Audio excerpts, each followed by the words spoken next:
વડોદરાના ફતેગંજ બ્રિજ પર 10 વાહનો વચ્ચે અકસ્માત થતા ભારે ટ્રાફિક જામ થયો।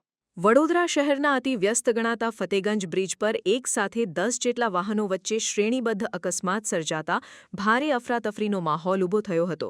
આ ભયાવહ દુર્ઘટનામાં સદનસીબે કોઈપણ પ્રકારની જાનહાનિના અહેવાલ પ્રાપ્ત થયા નથી, પરંતુ ઘટનાને પગલે શહેરના વાહન વ્યવહારને માઠી અસર પહોંચી હતી અને નાગરિકોને ભારે હાલાકીનો સામનો કરવો પડ્યો હતો।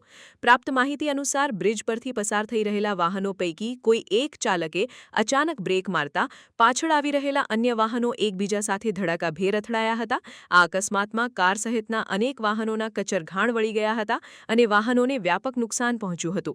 બ્રિજની મધ્યમાં વાહનોનો ખડકલો થઈ જવાના કારણે માર્ગ પર વાહનોની લાંબી કતારો લાગી ગઈ હતી, જેનાથી ભયંકર ટ્રાફિક જામ સર્જાયો હતો। અકસ્માતની જાણ થતાં જ સ્થાનિક પોલીસ અને ટ્રાફિક વિભાગનો કાફલો તાત્કાલિક ધોરણે ઘટના સ્થળે દોડી આવ્યો હતો।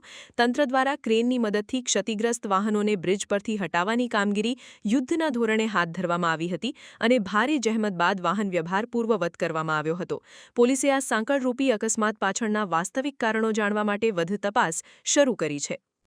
બરોડામાં અને અકસ્માત એવી રીતે થયો કે બધી ગાડીઓ પેલું શાંતિથી ટ્રાફિક જામ હશે એટલે ઊભા હતા અને સડનલી તમે પાછળ જે મહારાષ્ટ્ર પાસિંગવાળી જે તમે ગાડી જોઈ શકો છો, તે બસ છે, એ બસનું ઇમ્પેક્ટ એટલો જ ખરાબ હતો કે એની જે બલેનો પહેલાં કાર અથાડી, બલેનોથી ગ્રાન્ડ વિટારા આવી, ગ્રાન્ડ વિટારાથી આ ટેમ્પો આવ્યો, ટેમ્પોએ મારી ગાડીને સાઈડ પર હટાવીને વચ્ચે અંદર ઘૂસી ગયેલો છે। એટલે ઇમ્પેક્ટ જોઈ લો, ચોથી ગાડીની પથારી ફેરવી છે એને। ડ્રાઈવર એવું કહે છે કે બ્રેક ના વાગી, એટલે એ તો સાહેબ એ તો એવું જ હોય ને, હવે બ્રેક ના વાગી એટલે કે બ્રેક વાગી નહીં કે બ્રેક હતી જ નહીં, પહેલાં એ ચેક કરાવો ને બસની સ્પીડ કેમ હશે આટલી, એ છે કોઈ સિસ્ટમ આ સરકાર પાસે, તો એ ચેક કરાવી લો પહેલાં।